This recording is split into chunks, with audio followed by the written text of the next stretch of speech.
thank you to all the panelists for joining us tonight, and a warm welcome to all our audience here, the virtual audience we have from the Office of International Partnerships at SNU. We are glad to host you today for this panel discussion, which is on the changing landscape of higher education in India and abroad. Thank you, Professor Chatterjee, for ideating and conceptualizing the series. For our audience, let me introduce you briefly to Professor Chatterjee. He's the Dean of Office of International Partnerships and Head of the Economics Department at SNU. He shall be moderating the discussion tonight, and you'll be hearing more from him soon. But before I hand it to Dr. Chatterjee, I would like to make a couple of housekeeping announcements for the session. I would request our audience to leave their questions in the chat box. You can see the chat box under the bottom panel of your screen. And we'll be taking those questions from there towards the end of the discussion session. If your question is for any particular panelist, make sure you mention that. And with this, let's get started. Over to you, Professor Chatterjee. Thank you, Harshita. Thanks a lot for putting this up and organizing this. I'm very happy to welcome everyone for this series of discussion. It's a series of two discussions, today and tomorrow. And we'll have a set of people who are not only preeminent thinkers of higher education, they actually live, sleep, dream, drink education, but they've also, all of them have also been leaders and are leading or have led universities for years. So they have been also, at the thick and thin of it. So it's going to be an exciting set of discussions, and I hope you will find it engaging and exciting too, right? To begin with, let me introduce today's panelists. And today we have three people with me. Again, I don't really need to introduce them, and I'm sure you have already seen their profiles and so on, and you probably know much more than I would say, but nevertheless, a few words. Let me start with Dr. Rupa Manjari Ghosh. Dr. Ghosh is currently the Vice Chancellor of Shivnada University. Earlier, she was the Professor of Physics and a Dean at the School of Physical Sciences, Jawaharlal Nehru University. She joined Shivnada University as the Founding Director of School of Natural Sciences and the Dean of Research and Graduate Studies. By the way, she continues to be the Director of Natural Sciences. She has built it up literally grounds up, right? I mean, Shivnada University, as many of you would know, is 9 years old. And many of us, including Professor Ghosh, who have seen it really being a flat earth to buildings coming up, right? And she has played a key role in shaping Shivnada University as a premier comprehensive research university. As a researcher, teacher, speaker, and an academic administrator par excellence, Dr. Ghosh is well known for her stand and efforts to support the cause of gender justice and environment consciousness in higher education system. We're very fortunate to have her today and learn from her experiences. And of course, that smile, I meet Rupa in the morning or in the evening, it's always there. The energy she brings in is just amazing, right? Thank you, Rupa, for being here today. Also with us is Dr. Pankaj Jalote. Dr. Jalote is currently a distinguished professor at IIT Delhi, where he was the founding director. Triple IT Delhi, don't Right, Triple IT Delhi. Don't demote him. No, because the next line would have cleared it up. It says he can be credited in building the Triple IT Delhi as a fine institution, which is well regarded globally, right? So certainly that's something that all of us associate you with, the Triple IT Delhi. Earlier, he was the chair professor in computer science at IIT Delhi now, right? And also had spent about 2 decades in IIT Kanpur. He has authored several books, including a highly acclaimed CMM in Practice, which has been translated into multiple languages. But his most recent book, which has hit the stands, and Rupa has a copy of it right there, is Building Research Universities in India. So Dr. Jalote has been very vocal on issues of research and teaching in universities, and we are absolutely delighted to have him here today with us. Finally, we also have Dr. Pradeep Khosla. Dr. Khosla is currently the Chancellor at UC San Diego. He is a renowned professor of electrical engineering and computer science, and earlier he was the Dean of Carnegie Mellon College of Engineering. He initiated and led UC San Diego's first ever strategic plan and an ambitious $2 billion campaign for UC San Diego, which is aimed at transforming the university physically and intellectually. Yeah, that must have been mammoth, right? He has significantly expanded college access and affordability of underserved populations, initiated interdisciplinary research initiatives to foster collaboration and solve societal challenges. Dr. Khosla, we're extremely grateful to have you with us for this discussion. By the way, Pradeep, I don't know if you remember when we met maybe 6 years back or 5 years back at Nikhil's place, you changed my perception of an academic administrator and leader, because you mentioned to me that you're continuing to do research. And I was quite amazed to hear that. Right? Actually, it was true then, it would be a lie today. By the way, Pankaj, an incident that I remember, we met at the British Council, at a British Council event. I don't know if you remember that. And you know what we talked about at that? Of all things, arts and performing arts department at Shivnada University. So thank you all for taking time off. I know all of you are extremely busy and being with us here today to talk about the changing landscape of higher education in India and abroad. Because, today, as we gather here, virtually, of course, it's no longer a question whether we will see a future which is different, but rather what everyone is pondering over is what shape will that future take. Education is probably one of the most affected. All of us are experiencing it every day of it, right? So we thought we'll pause, we'll ponder over the past and the future of universities as center of learning, right? Of course, center of learnings have existed for a long, long period. Certainly one of the most probably enduring and continuing institution. I've grown up about 300 kilometers from Nalanda, and when I visited Nalanda as a child, and I really was awed by it. I wondered how it would have been being a student there. Universities today take roots about a millennium back and was focused on the study of theology and spirituality to a great extent. When I was in Bologna for the first time, it struck me how enduring this university system was. And, while it always ushered different changes, how unchanging that university system was. Post-industrial revolution, universities were reshaped in purpose and was driven by research that promoted technological advancement and growth.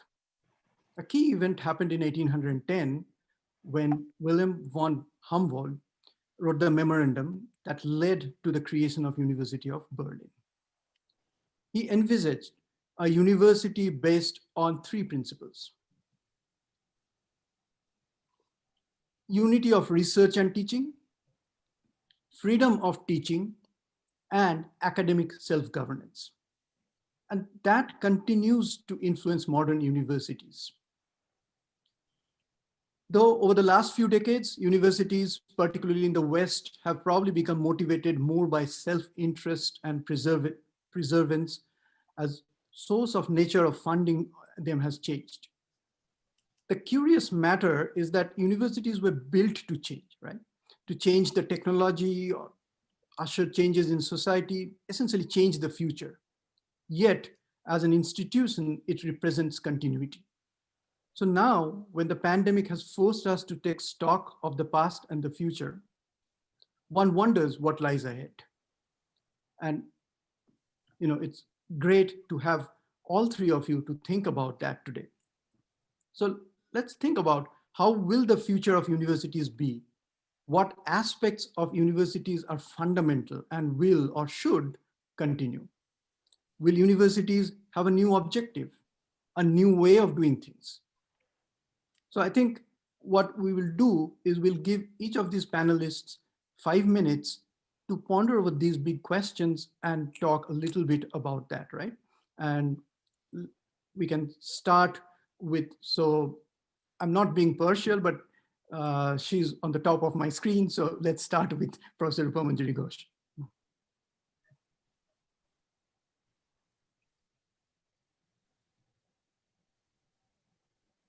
Yeah, can you hear me now? Yes. Thanks a lot, Partho, for setting the stage so right and for that very generous introduction. I'm kind of elated to be in this company. Thanks to you and Harshita for choosing, the focus is right.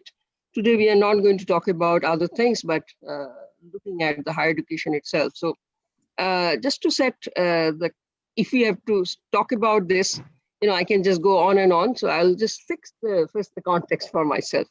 As you mentioned, the pandemic, of course, in the light of that, it has become fashionable to talk about future of universities. I maintain, and I was sharing this with Pradeep, Professor Khosla, before everybody joined, is that my take on this has been always, and at SNU, at Shivnada University, this is what we have been looking at, that if you got the pedagogy right, if you got your strategy right before the pandemic, after the pandemic, there is actually has not been much of a change of either the pedagogy or your strategy of the teaching, learning, and research, the way you visualize it. The mode had to be altered a bit. So if you had it wrong before the pandemic, of course you will have it wrong after the pandemic. So I think I'm trivializing many issues, but it would be good to keep that in mind. Before the pandemic, when Shivnada University started in 2011 with a great vision, we have been coping with this problem, this concept of future of work, the crisis that it brings out. And everything that we have been doing pre-pandemic was based on that uncertainty in the future. So some parts of the university, as you rightly said, are universal, though it's geared to make those changes. Not changes sort of happen and the future do not sort of walk in, you make that future happen. So I think the pandemic is one point that I'm not going to stress much on, but in the Indian context, there is one more thing that happened in this year, and that's in July, end of July, actually July 29th, we have got a new national education policy, NEP 2020, and the Union Cabinet gave the approval on that day. So this replaced the last NEP that was adopted in 1986, amended in 1992. So after a long gap, it's a really powerful document that has come into being. The most courageous declaration and a bold declaration delivered to a few words were actually in its first section. It's the vision statement that the national education policy aims at building a global best education system rooted in Indian ethos, but thereby transforming India into a global knowledge superpower. And I think it so happens that we have been on that journey so far. So these two happenings, I think we should keep that in mind as to sort of put everything that we have been doing into that framework. So essentially the idea for us at Shivnada University, and is the same thing I see at NEP 2020, was to empower the students in the country. And it's a big problem that the country always had of access, quality, and then of course, affordability, these three in the higher education sector. So NEP also talks about it, wishes to empower the students in the country, in my language, to discover and fully develop their unique potentials. Only by leveraging this demographic dividend, the country can dream of becoming a knowledge superpower. That is in the vision statement that I just mentioned. So I think that is a reference point maybe we can keep in mind while we discuss further. Now, there was something called student-centric, very student-centric, choice-based credit system that had come into the education system in the teaching curriculum part. And it was based on what we at SNU believed, and I think it has not changed at all. is not going to change, that real life problems need real life solutions that are not restricted to only one discipline. So students must have multidisciplinary breadth, which would allow them to handle interdisciplinary areas of importance. So the traditional boundaries of disciplines in education in silos have become, I would say, kind of irrelevant. But I must emphasize that interdisciplinarity should not be at the cost of disciplinarity. And this has been SNU's thing. It's not a fight between breadth versus depth. It's actually breadth and depth. So the student should be trained to go deep into at least one discipline. And if you look at today's gig economy, a specialist is again in demand. And businesses are looking at specialists to deliver data-driven results, for example. So when the students go deep into one subject and learn how to think in a research or exploration-based setting, which we try to create at SNU, they will be able to relearn a new stream, which today's unknown future may demand of them. So I think that has been the focus. So you develop the skill of critical thinking, irrespective of the major fields you are pursuing. You learn how to creatively solve a problem. You develop your communication skills, and you learn, and you sharpen your logical decision-making skills. That's leadership skills. These four things really would see you through the future of work problem, because one skill that never goes obsolete is the skill of critical thinking. So I think this is really has been our journey. This part two, I don't think it would ever change. I think this is what every university's curriculum base has to be made. And the second part of my thought, now that you're saying this, is something I've been talking about for some time. Some of you may be familiar with a quote that I've used in a recent article of mine.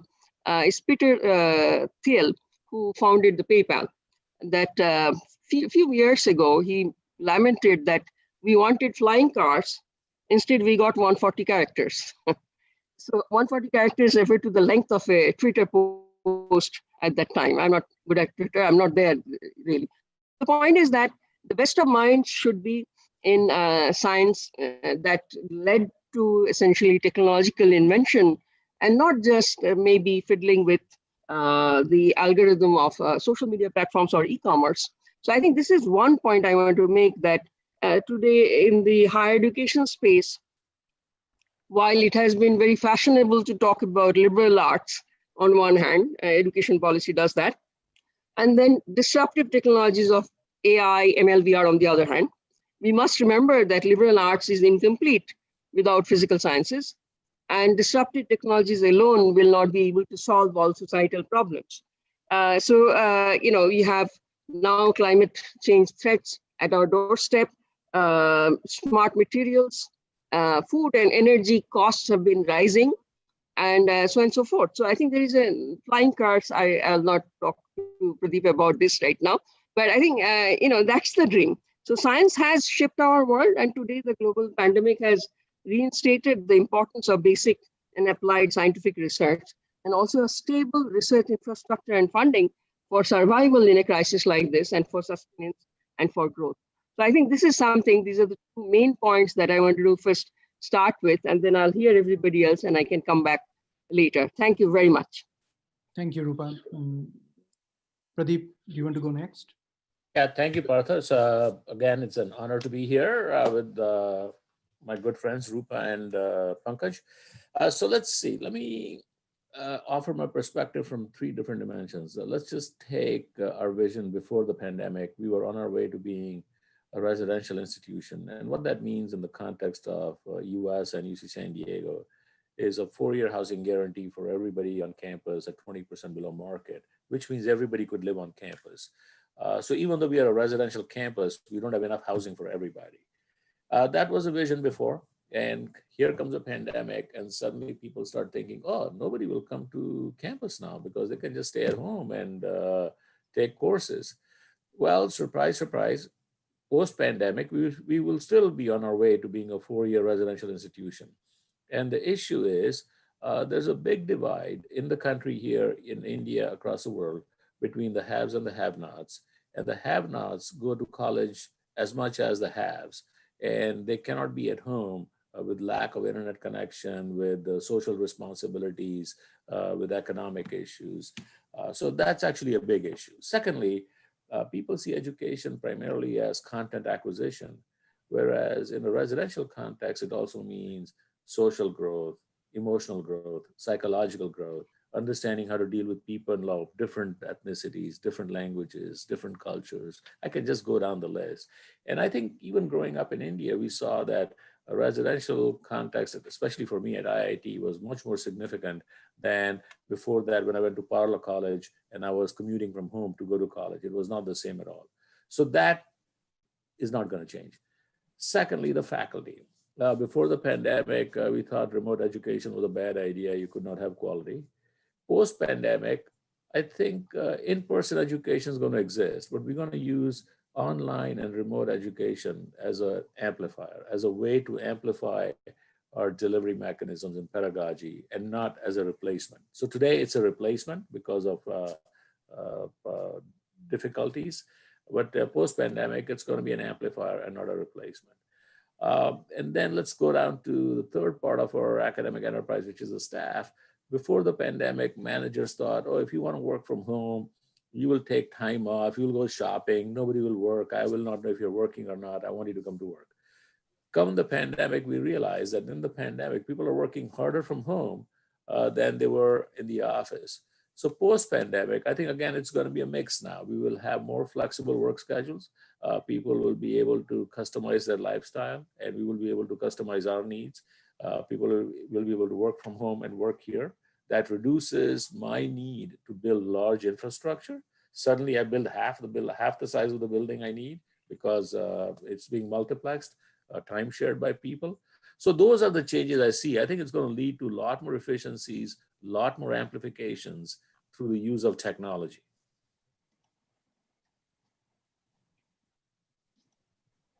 Thank you. Thanks a lot. And Professor Jalote, if you want to. Thanks, Partho. So just a word on pandemic first. I think I'm on mute, so you should be able to hear it, right? And we can hear. Yeah. So pandemic, I think it'll basically just change the mix of online versus physical versus that. I don't think it is going to change really fundamentally anything in education, in higher education, right? Some industries may get this. I don't think we will. But I think Partho mentioned, and that was the right thing, education is the first mission of universities. 1900s, 1800s, Humboldt model came and research got added. And of course, post-World War, a lot of impetus on higher education. Now, higher education across the world, most of the places, was supported by government funds. And the government funds have to generate public good, right? So let's just look at what was the public good that universities were producing. And since we know that the governments are spending lesser now, I think that nature is changing and that's going to accelerate, all right? So the nature of public good earlier was just expect educated manpower whose critical thinking understands concept. It was largely conceptual because the industry was relatively low tech. In fact, most of the educated people, whether it's in US or in India, were over-educated for the industry, right? But they were thinkers, leaders, and so on and so forth, right? So it was creating good citizens and so on, and that's why governments were investing. But the manpower for the industry was coming from the education.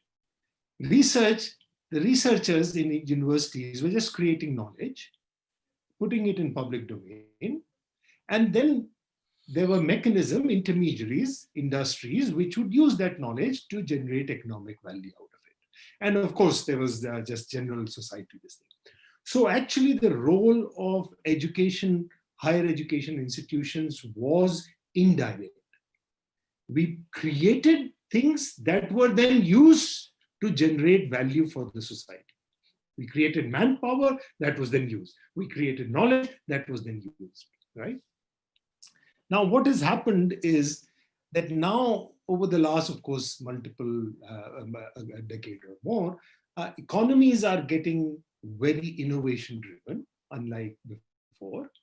And the pace of change has become very, very rapid, as we know. And therefore, this indirect impact on the larger world outside the university is being challenged by all governments across the world. And what the challenge is coming to is in both the missions. So in education, what is happening is earlier you can just create good thinkers, well versed in classics and all that will work out.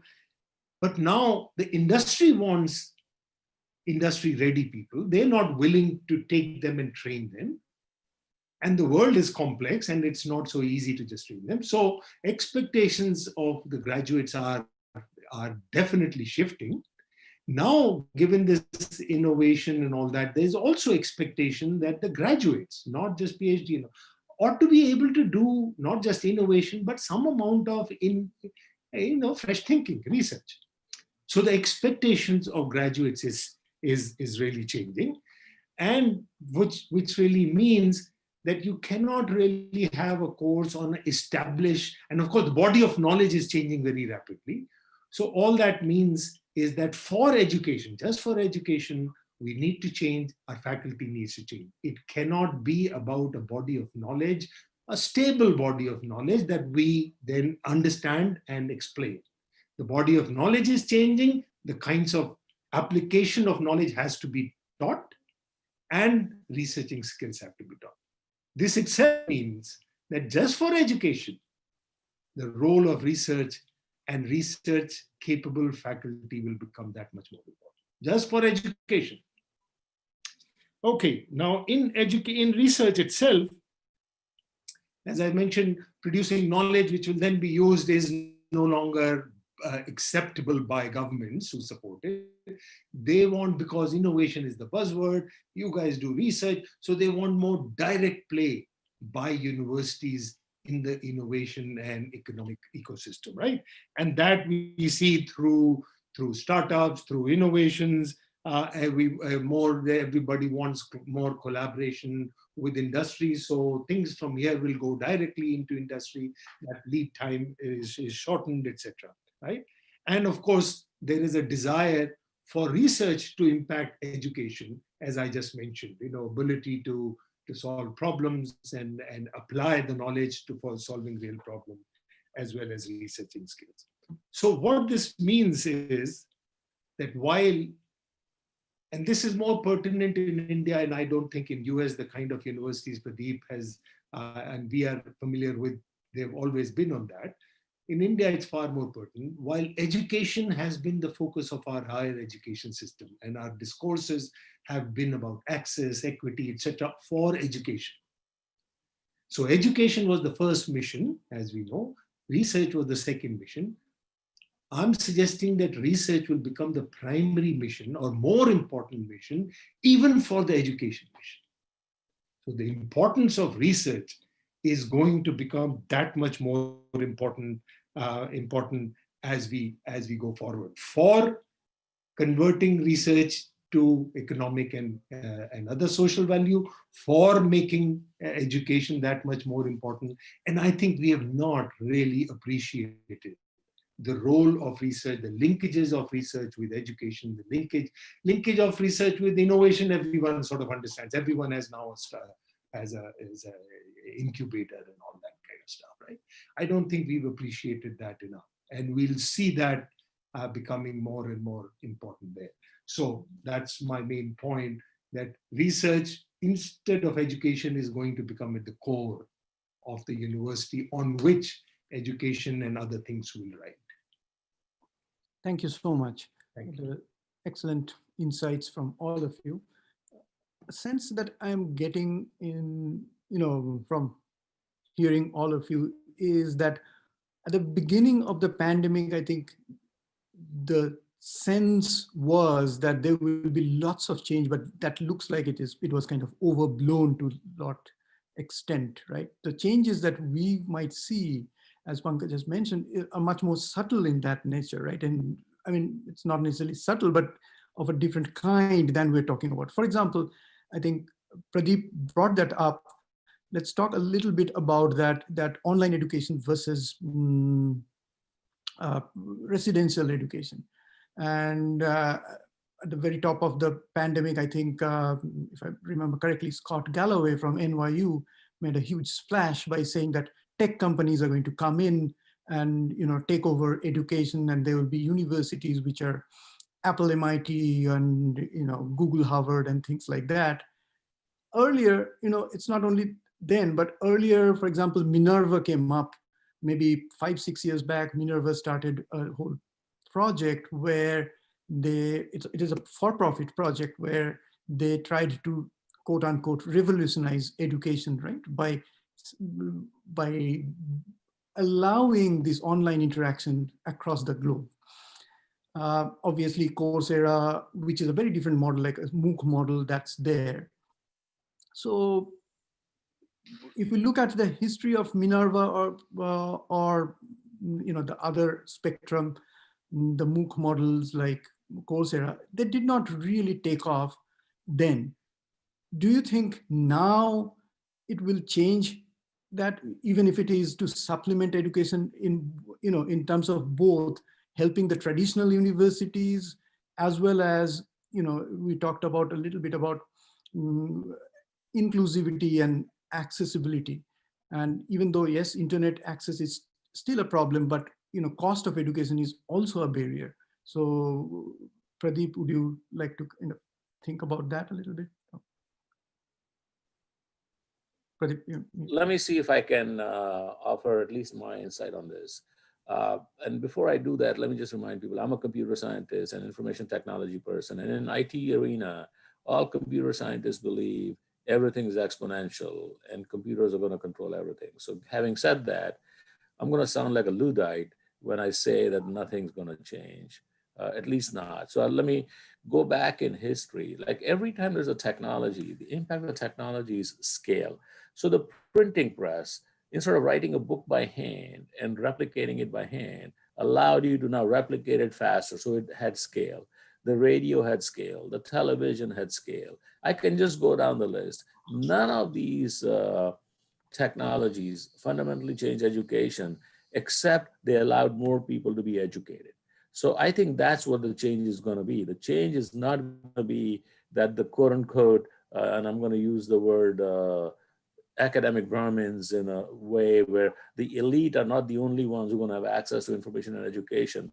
The scale is going to allow 7 billion people of the world to have equal access, equal opportunity, equal education. We're not there yet, but I think that's what's going to happen. So when Coursera and edX and Udacity all came about, all of these are friends of mine. I basically told them, I said, the day I decide to get into this business, all of you will be wiped out because I'm a public institution. I'm not here to make profit.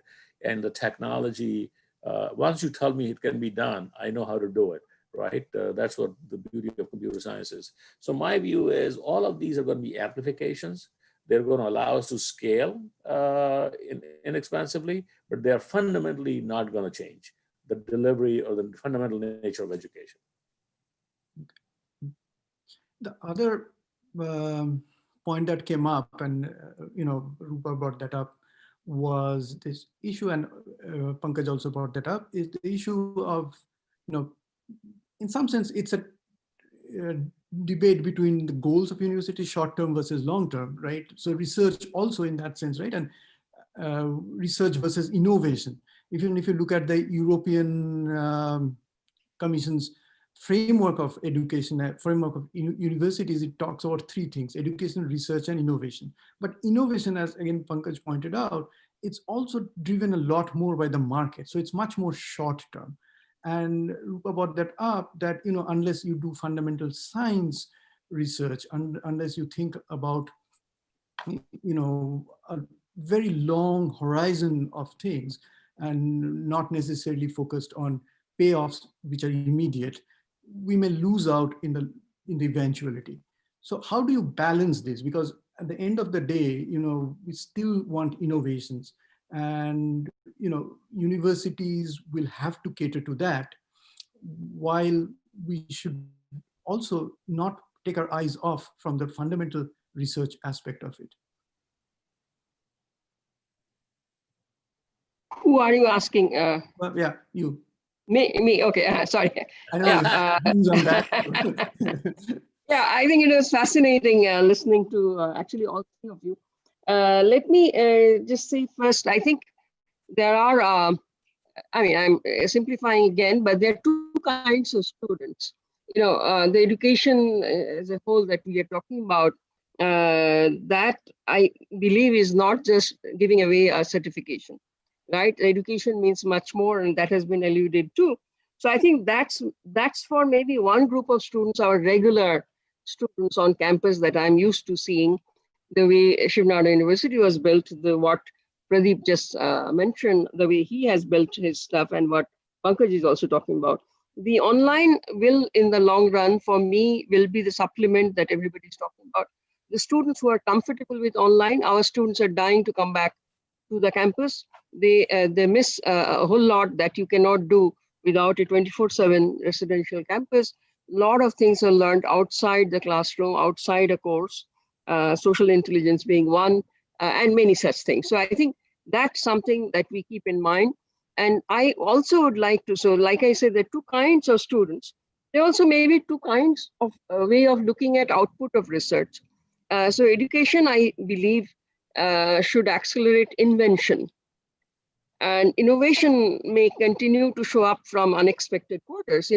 We have a whole lot of college dropouts who are great in innovation, and thankfully they have invested their money, the money they made out of big startups, and back to fundamental education. So I think innovation, as we understand today in terms of commercialization of technology, can happen without systematic education. But inventions, what I'm calling, again, I'm making up some terms that all of us are familiar with. So inventions, on the other hand, are primarily products of education, that is applied research of the kind that Pankaj and I also spoke about. So I think the bigger problem is we have not really, both need investment, and we have not really solved that problem of investment. And the argument that is often pointed out, that if you increase this investment, for example, if I have an increased R&D spend to GDP ratio, so currently it's 0.7%, suppose I make it 0.9%. So as an economist, you would ask me, would I see a dramatic change in outcomes? So kind of combining all the things that we have said, that I'd written it actually years back, and nothing has really changed. That fundamental research, or research of the kind that we are talking about, is a long-term investment. It's not returns of the way that we are talking about. It may not be immediate, and this has never been a luxury at the cost of the public. Because if you abandon such basic systematic research by the state, then it will irreversibly cause a collapse of all applied research in the long run. And the nation can not ever dream of becoming self-reliant in this knowledge society. So unlike a factory product, the value of research to society can only be judged in retrospect. And this has always been a necessary gamble, and it has paid off everywhere in the world. So I think I'm just separating out the two time scales, and talking about what is systematic and what is tweaking of specs that may lead to an innovation and a commercial product. So the invention, our dream of a sustainable world will not come from tweaking of specs. Our space travel will not happen with just a tweaking of specs. It is waiting. The world is not waiting for the next generation smartphone or the next avatar of Twitter. The world is waiting for something else. I think this is something that's not going to change because of the pandemic. What the pandemic has been showing is that online and technology has a limitation that we are all always aware of. And it would be foolish not to use the advantage of technology. It would be foolish also to give up the on-site advantage. So I strongly believe it is going to be a hybrid model where it would suit some students, one group of students, to do online, and that would supplement what all they've been doing. If you already have got a job and you need to stay a lifelong learner, because I talked about it, that you need to unlearn and relearn. Very often, gone are the days when I say I'm a physics PhD, next 40 years of my career is just based on one degree. You have to continuously upgrade yourself. So online will find many takers, and but the regular students for which this is the mainstream that I'm talking about, and they when the younger ones, when they come, they will still go through the circuit. So for me, education is not just a certification for a degree; it's much more than that, and the end, therefore, economic benefit of the society that Pankaj talked about. You must get into this habit of supplementing what I call invention and not necessarily innovation of the quick result kind. So I think this is something that we should have not figured it out. What about the funding model for all of this? These are the things that are bothering all of us. And I think the for me, the university education should drive and not just respond to technology, right? So I think I really call for the brightest minds of our generation to engage their time and energies in social and technological developments of the physical kind. And not just, I mean, you also do social media and e-marketing algorithms, but I think you need to sort of come back to that. And for that, you need to go through a very systematic way of going through it. So it's research driven, it's exploration, therefore fun, that's the added advantage. And real learning happens, I think, that way. So research has never been more essential for the economic, intellectual, societal, environmental, and technological health and progress of a nation. So I think that's what I want to leave you with. Can I just add something? Sure. Go ahead. This thing, innovation and research, these things come, and I tried to clarify it in my mind as well as in the book. Research is about creating knowledge. Innovation is about creating value. Okay, you use knowledge to create new value, right? Now the way innovation is working, so now in research itself, you can create knowledge, which is more applied research, which can directly be used or more directly be used for innovation, right? You show a new algorithm, faster algorithm, new machine learning, and within a few months, it's in the market. And then there is research, which creates knowledge, which enables you to understand things, understand better, and so on and so forth, and it leads to later on, right? I think in India in particular, we avoided the first kind, that is more applied research, because it's so much more comforting. I mean, when I was a student, I equated research with publishing a paper. That was it. You read papers, you find out something, you solve something, right? So I think to that extent, and that way, I think the American system was always very, very far, far broader and richer, this thing. So I think there is no doubt a need, of course, of the range of research to be done, but research for some time in many countries were far too much about just sort of sitting and solving a problem which is neither explaining anything nor applying. And I think we'll see a pressure on the rebalancing of this portfolio. And that is probably needed, because working on your own, you can close, you can shut the door, you don't need to interact with industry, you don't need to talk to society, you just go to your campus, residential campus, live in campus, go in campus, just live your life. You have no idea of real problems, don't try to solve them. So that, I think that model needs to loosen up and become a bit more integrated with what is happening. And that's okay, natural process. And there'll always be people who will only do very deep theoretical work. I mean, that's the nature of science, and that academic freedom thankfully allows. Somebody wants to do applied, somebody won't. Yeah. Okay, excellent. Come back to this question about research in Indian universities in particular, right? But I think one thing that we really now need to talk about is the financing of it all, right? I mean, we have been talking about research, and obviously research is expensive, but even more broadly, right? I mean, financing of education, research, innovation, all of it in an university system is in some sense undergoing certain changes, right? In both in US, if you look at, and as well as in India. For one, I mean, the government's funds have probably have become, smaller and smaller over time. And this pandemic would cause a huge burden on the public exchequer. And going forward, they have to cut somewhere, right? I mean, they're taking huge public debts. and clearly their capacity will be reduced even further. In India, again, I mean, education has been mostly public, and only recently, over the last decade or so, we have seen philanthropic efforts. There were private colleges. I'm not denying, there were no private colleges or something of that sort, but private universities of the kind like Shivnada University, which is committed towards research, has come up.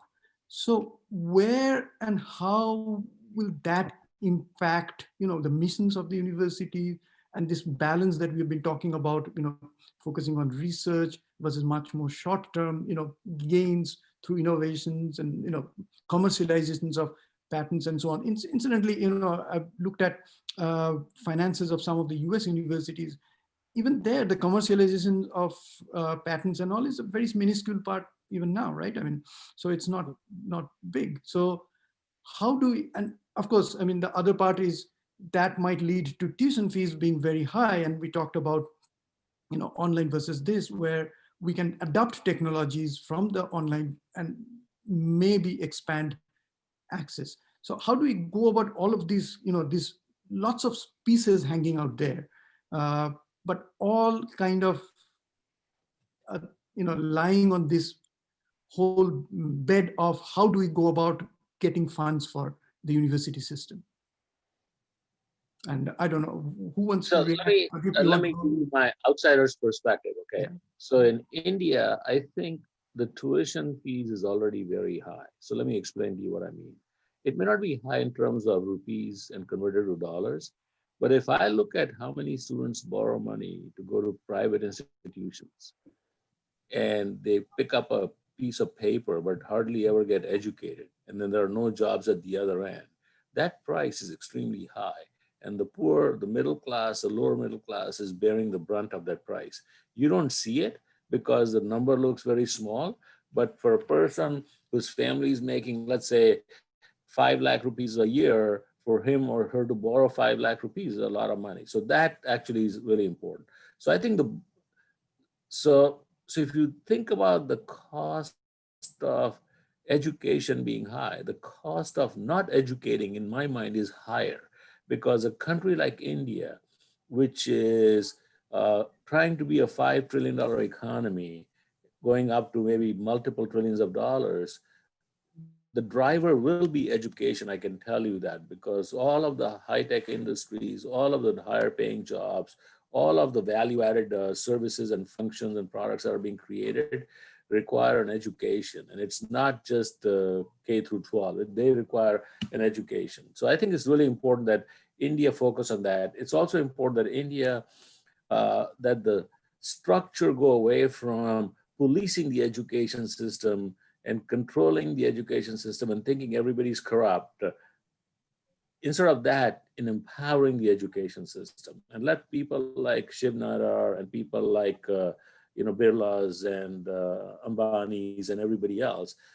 And this is what India has been doing in this context of institutes of eminence. And I think that should be supported. We need to create more IITs in the private sector than exists right now.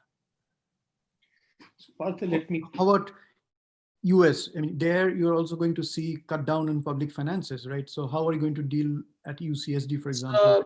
Look, first of all, the US education system is a very, how should I say, diversified education system. There are 4-year public institutions, there are 4-year private institutions, the equivalent of Stanford and MIT.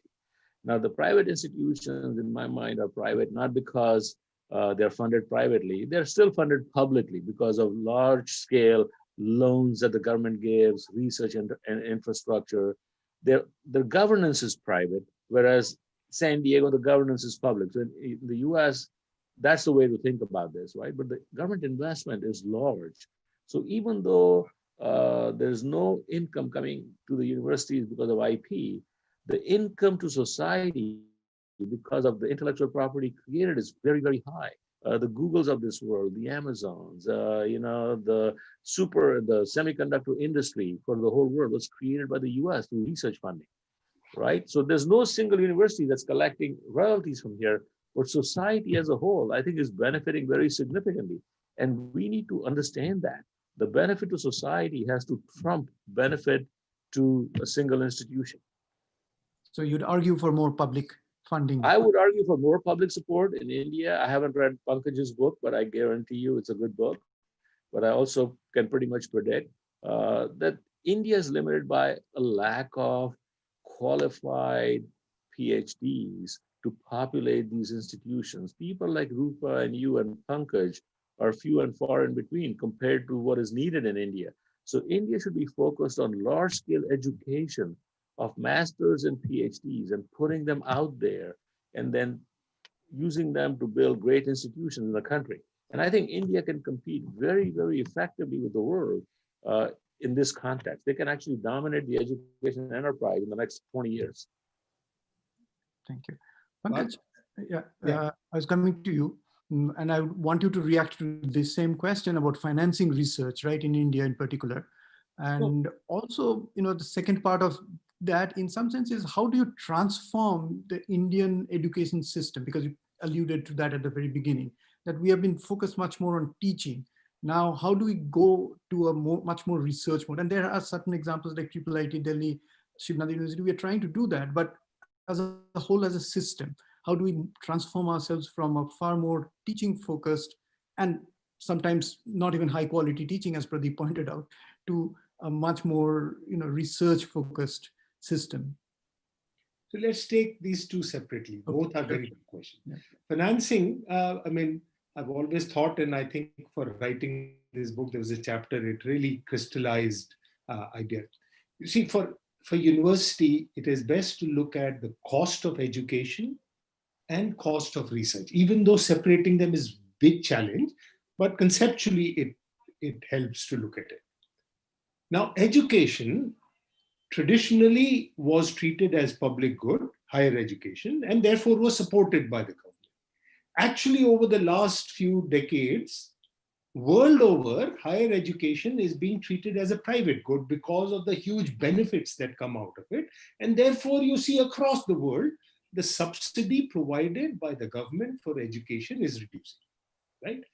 The caveat here is what just Pradeep mentioned. You cannot let the cost go so high that it becomes inaccessible. Therefore, everywhere, when the government reduces subsidy, they build in other nets for like loans, scholarship schemes, etc., etc. So the question for India is, how much do you consider higher education as a public good? That is the level of subsidy to be provided. And how much do you consider it as and of course this will go to the budget level, that is something completely beyond us, but and whatever is, if it is considered largely a private good, then we have to build in systems so the poor people can also, students can also do through proper scholarships and so on, and which is where I think the general trend is, and that's, to my mind, certainly in places like IIIT and so on, where students earn substantial packages after that, there is absolutely no reason why education should be considered as, not as largely a private good. Research, on the other hand, actually is quintessential public good. Consumption of it does not deny anybody else consumption, etc., etc. It takes the definition. And as Pradeep mentioned very rightly, we are unfortunately very focused on, I created this knowledge, therefore I should benefit. But it's a public good. When you create it, it's the public that benefits. And public good has to be supported by public money. Because no company is going. Company will support it only when the company benefits. Company is not supporting anything for public good. So as I see it, research has to be supported through public funds. It is a public good, and we have to increase the investment, desiring whatever large public benefits we think India can get from this thing. I mean, that's a debate at higher level, but that needs to be there. Education, on the other hand, we need to think more, because resources, if there was infinite resources, you say, hey, look, it's subsidize it. But what's the level of subsidy you can provide is a question to be talked about, given that education provides a lot of benefit. So I think some of these are, and by the way, IIIT Delhi, the model we have been proposing to the government is this, that you cover all the costs for infrastructure and all that. We will make education self-supporting. But we cannot make research self-supporting. You'll have to give us some money. So in fact, we are not supposed to get government money for government grants. We don't actually. We're not supposed to get government grants, but we've been able to convince them, and that they will give some grants for research, and this is how it's going. And I think it's a sound model going forward for India, given that we are always very, very tight for resources, and we don't invest anywhere close to what we need for research in higher education. I don't research in universities. I don't mean research in defense and all that. I understand your point completely here, but even education, particularly looking at India's GDP per capita and median income, I mean, forget GDP per capita, if you look at the distribution of income, is it really possible to think of that as completely a private good? No, I don't think so. I don't think so. You'll have to have a more nuanced thing. A place like IIIT Delhi, or IIT for that matter, I think ought to be considered a private good, because you by and large, and there are models, UK model, Australia model, beautiful models, where they have actually tied what is the subsidy given to the ability you earn, and so on and so forth. So there are models there. Once you identify that education is a mixed good, you need to provide subsidy and safeguards. But those who can afford to must pay fully. You can build models, but you have to first accept this and reach there.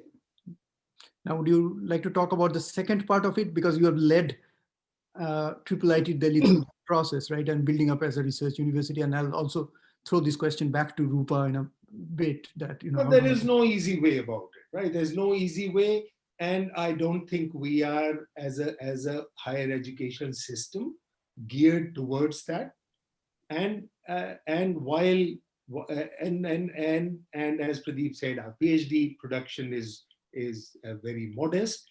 And if you look at it, actually, sometime back, the number was in US, the top 50 universities produce 50% of the PhDs, which is the way it ought to be. It should be completely lopsided towards the top universities producing PhDs, right? Because that's where the best PhDs will come out.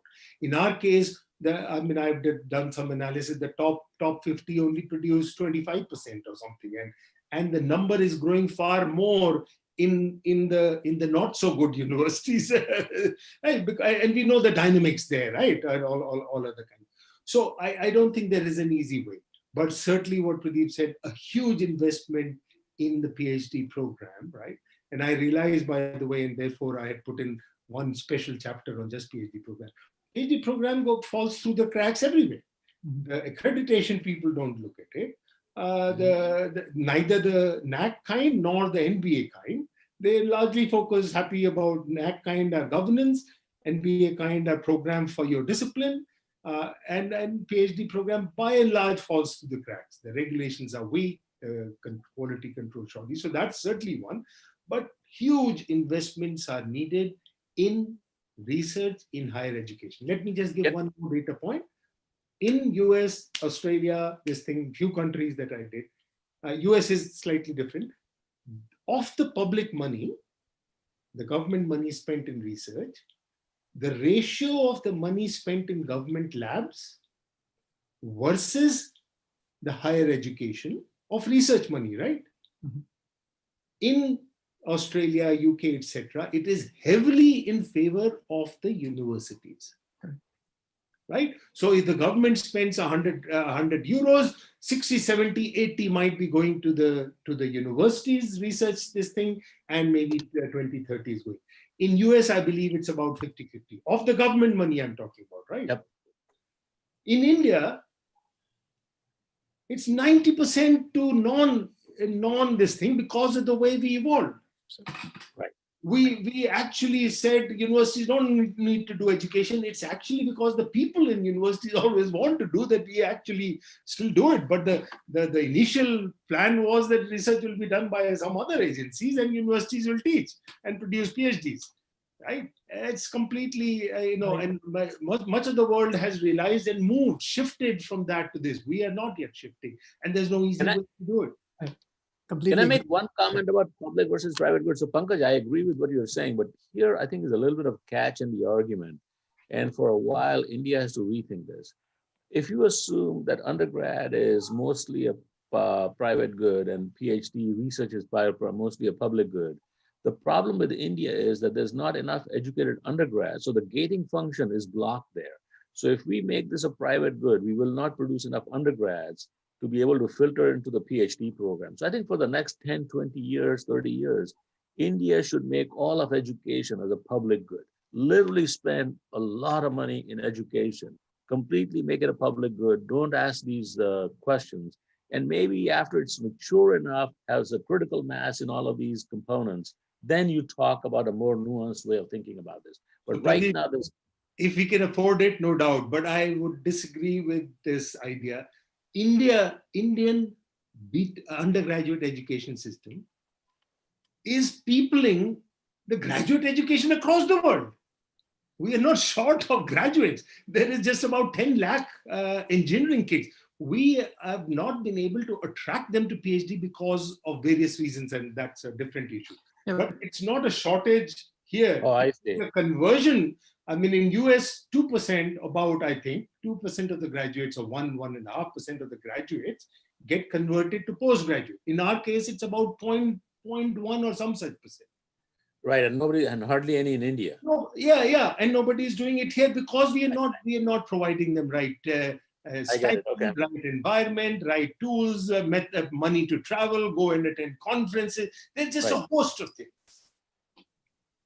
Right. So that also, I mean, the other aspect, that we need to think about undergraduate education, and one thing that comes out is, in some sense, a lack of exposure to research, right? And how do you basically, I mean, one way to do that would be to integrate maybe research in undergraduate education itself. And Rupa, what do you think about that? Is that feasible? Is that a way that India can move much more research? Very nice. I mean, it is a fascinating debate. There's several things that I think we all are saying the same thing, and I'll come back to your precise question in a second.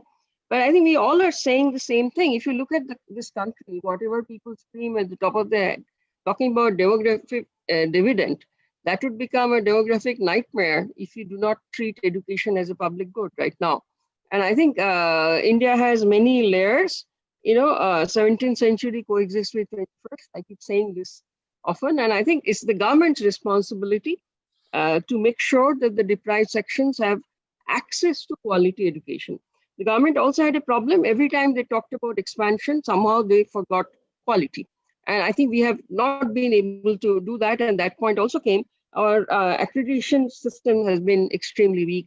So I think then the second division that we created, Pradeep said it very rightly, and we know the problem. But in India, you really look at who is writing your check. So you don't have a common norm for higher education institutions. You have different norms for private institutions and public institutions, and there is no accountability in the system.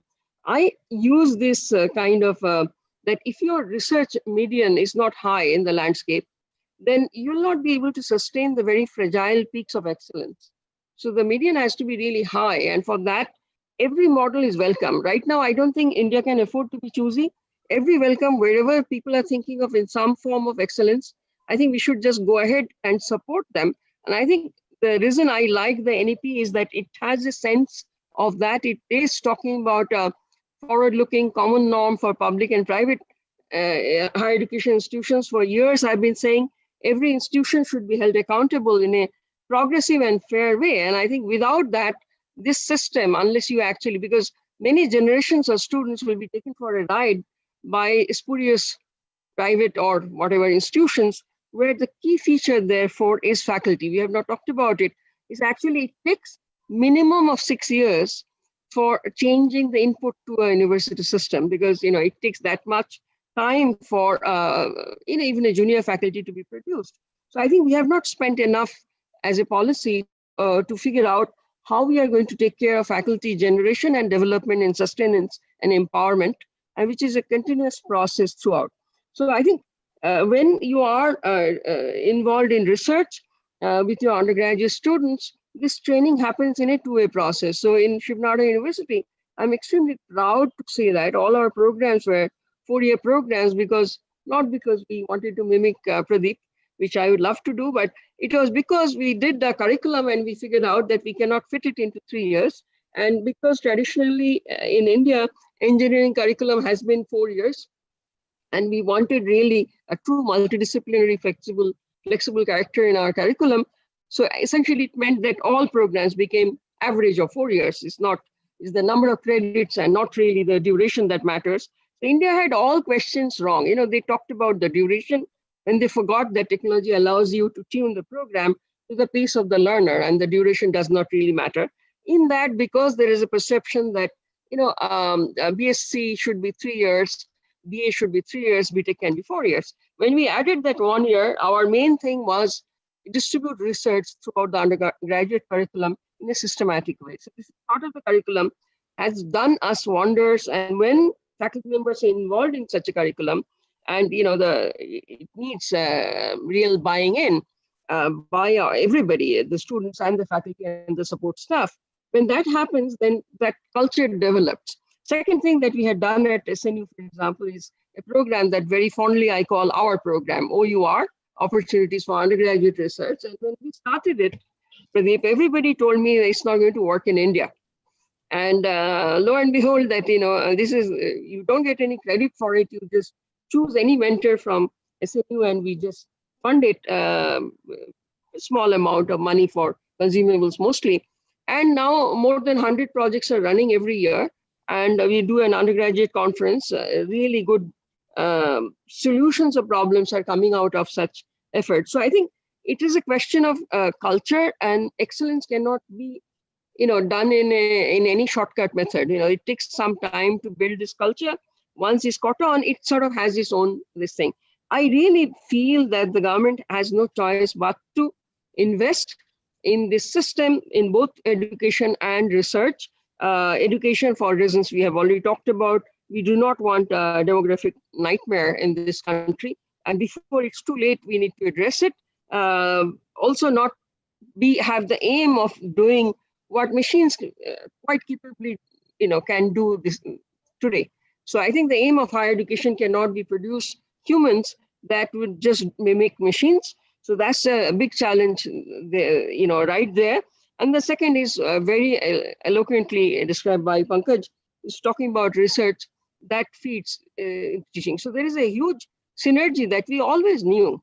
And then the teaching research synergy should be exploited to the fullest. And I think research-based teaching is something that you have to get faculty involved in. Without the faculty element in place, I think nothing works.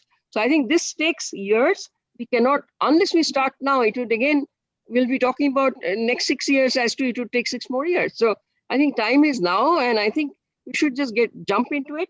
This needs investment. Without investment from the government, India has no future in this. So I think the results will come, but I think we need an accountable system.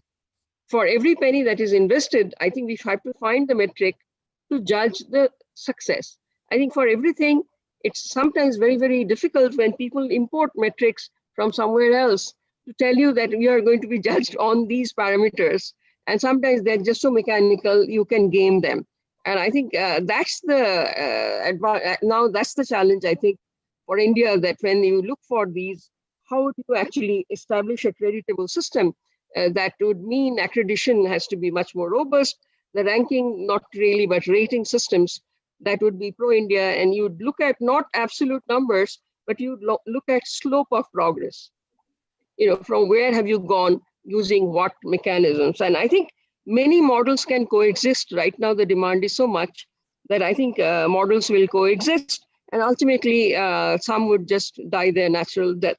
So I think, yes, that's my summary. Research and teaching, synergy between them should be exploited. And I think the funding needs to be put. All right. I think, it's so exciting to just continue in this vein, but we have a lot of questions coming up through the chat. So let's take some of the questions from our audience. Yeah. I'll try and read out, it's actually flooded now, so I don't know. I mean, I might miss out on a lot of questions from the audience. So, later on we might take emails and things like that. We'll figure out a way to answer all your questions, but we may not be able to answer all your questions. Yeah. So there's a question from Xiaoli Wang. Can you comment on the place of field of education, that is preparing K-12 teachers in future of higher education in India? And this is from Xiaoli Wang. Sorry if I mispronounced your name.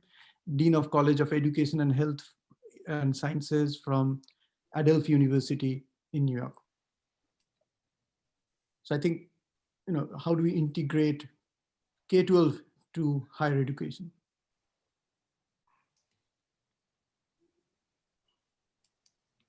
And anyone can take that. That's a hard one, very hard one, because the K-12 here in India, as you know, boards like CBSE drive it, and well, they set the syllabus, and exams like JEE and the CBSE exams really drive the aspirations of this. There is just many other things to be done there. So at least I don't have enough knowledge about that. So isn't it like in the US, it's all about teacher certification, right? To teach in K through 12, you have to be a certified teacher. In India, I don't believe that to be true. I say that because I remember my mother was a teacher, and I don't remember, I think she did her BEd, which is Bachelor of Education, but I don't think you have to be a certified teacher to teach in the K through 12 system. So I think the question is more about, do you need teacher certification in India to teach in the K through 12 system? Yes, and additional point, for NEP, when they sought opinion, we had said that exactly that point. Accreditation, whatever faulty or otherwise, in the university system we had something. In the school system there is none, and I think that needs this bridge is extremely important. That's our input to the higher education system. So we used to have problems in graduate education where students would come, they're already brain dead. And so it's this is vested interest to look at that education system and apply the accreditation and standardization of some kind, some benchmarking that needs to be put in. So I think NEP does talk about that, right? So I think we can probably share some of those insights with you later. It's a good question. It's a very essential question. Right. There's a question from Ghanashampal.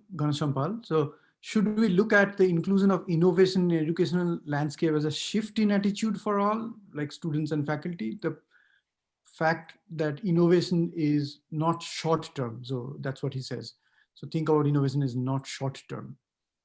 I think we talked about it a little bit, but Rupa, would you quickly want to address that maybe? Yeah, I think good question. I mean, there is no one answer. As I said, all kinds of institutions and frameworks will need. Innovation, the way I'm looking at it is that, it sort of happens even at the kids level, right? Every day there's something or the other you're doing. Commercialization would mean what I call enterprise education. This is something that I think we should be combining. And I think in our university, at least, we are talking about in the vision document now. So enterprise education is something I think is a must.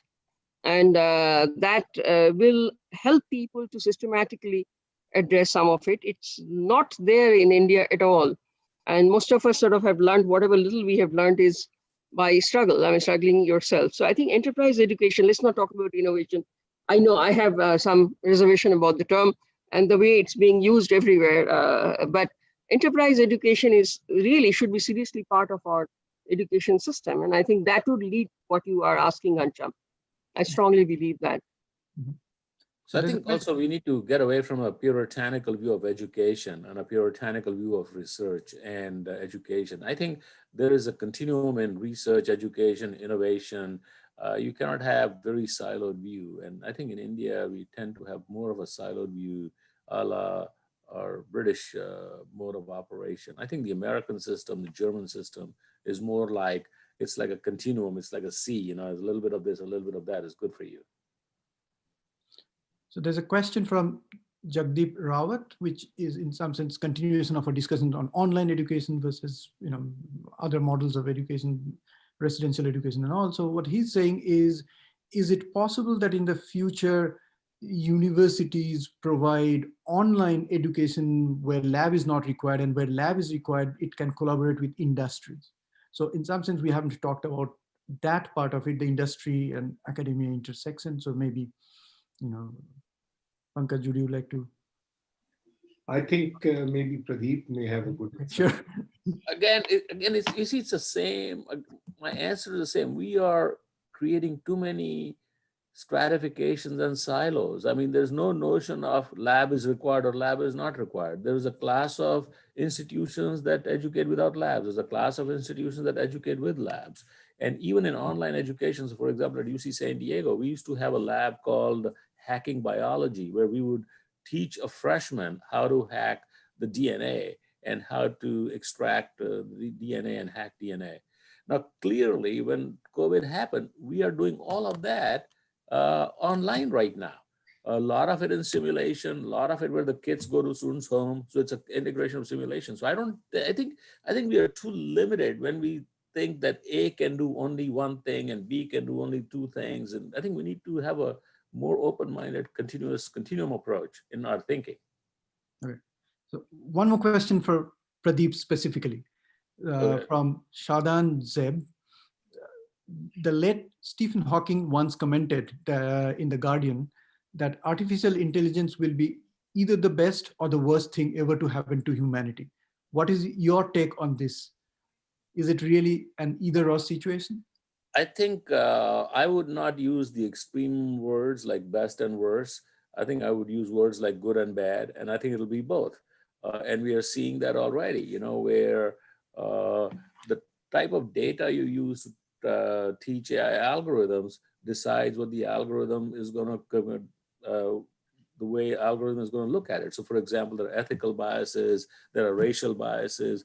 So that's the bad side. Just like there's a bad side of all human beings, there's also the good side. So I think it's going to be both. I don't think AI is going to replace human beings that easily. I think we human beings, we have evolved. Remember, we have evolved in a competitive biological environment compared to all the other animal life and plant life on this universe. And we are the only quote unquote organisms capable of making tools and capable of synthesizing and understanding the universe. So it's not clear to me that AI is going to take over anytime soon. It's going to be an amplifier, I think. Right. There's a question from Hana Kim. She says, good morning, namaste from New York City. She teaches at Adelphi University, and she talks about, Peter Thiel and Scott Galloway, and that kind of a prediction, which she disagrees with. I'll jump right onto the question because it's so what she thinks is that, does the university have to have a bigger role in cultural change as a key engine of cultural shift itself, where the wider society comes to embrace the necessity of a university? So I think I can tell you in the US, the business model of a small private university is broken. In the US, there are 4-year public, 4-year private. Within the 4-year private, there are the liberal arts, there are the technical schools, and I can just go down, there's multiple stratifications, but the business model of a small private university, which is funded primarily by tuition, is a broken business model. The way to think about this is, so a small private institution has a tuition of $50,000, living expense another $20,000. The median income in the US, the median income, as in half the population, 175 million people, make less than $55,000 a year for a family of 4. If you make that much money, imagine extracting 50,000 after-tax dollars to send your kid to school just for tuition. It is impossible. It's a broken model, and the public and enterprise does not have the ability to absorb all of these people. So we are in a bad situation. So I think a lot of these private institutions we're already seeing going out of business. I don't know about Adelphi. I don't know much about the place, but I can tell you small liberal arts institutions, half of them are going to be out of business in the next 10 years. It is not sustainable. The next question is from Vijay Kumar Chandrasekharan, and that relates to the NEP, the New Education Policy coming up in India, and talks about that it's trying to bring this multidisciplinary universities in every district of the country, right? Uh, and we talked about it, how fragmented education has been in some ways. So what he is talking about is whether we have that kind of, his word, manpower to actually implement this. So, if I may, I think there's no doubt that the NEP, first of all, is a great vision, right, for higher education. I've only looked at the higher education. Now, these things which they're saying, it's open as to how much could be implemented, right? Let's just hope for the best. But yes, there is going to be a significant challenge, not just in manpower, but it is looking at a shift in the way we organize universities, in the way we organize our education. And so there's going to be a major shift. There's not going to be easy answer, but as we've seen in the past, few institutions would definitely figure it out.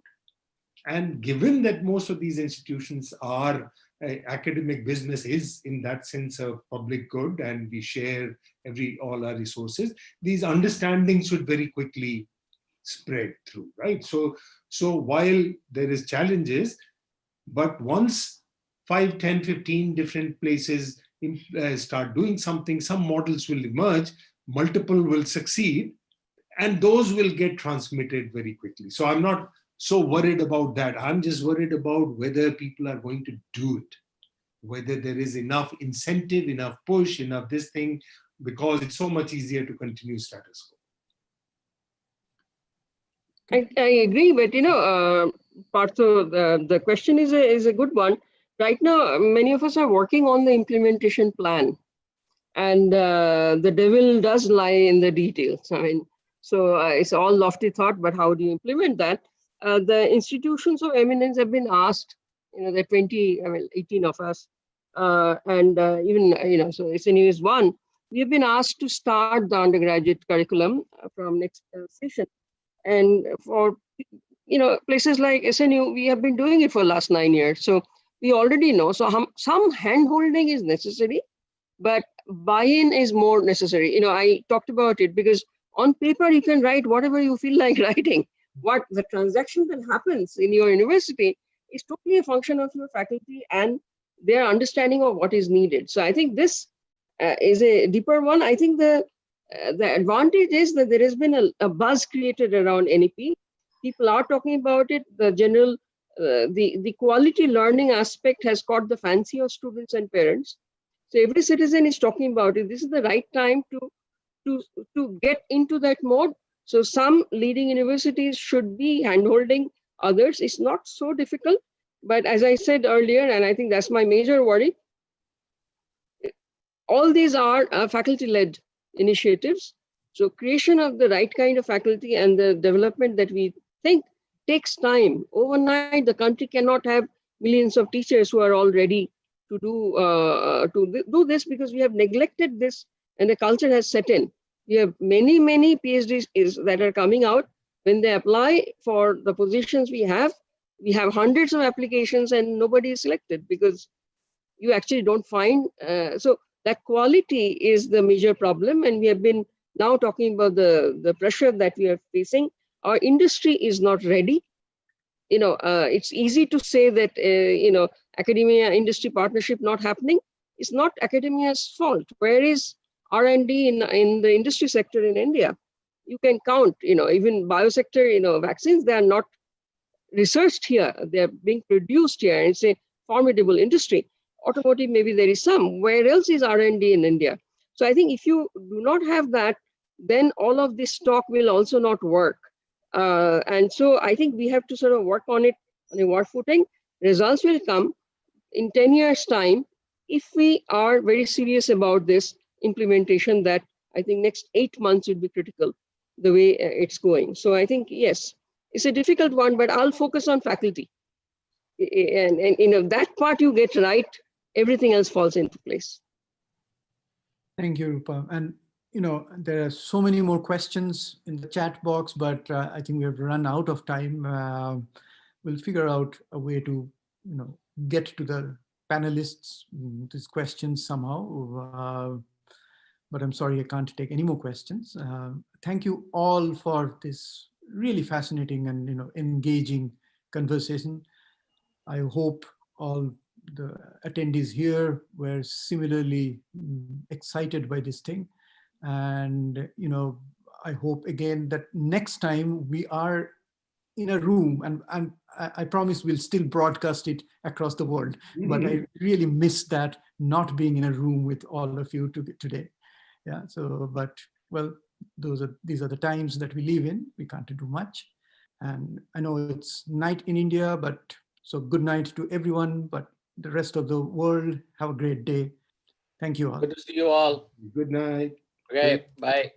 Really great to see you all. Thanks a lot. Thanks, Partho. Special thanks to you. Yes. Thank you. So thanks for managing it.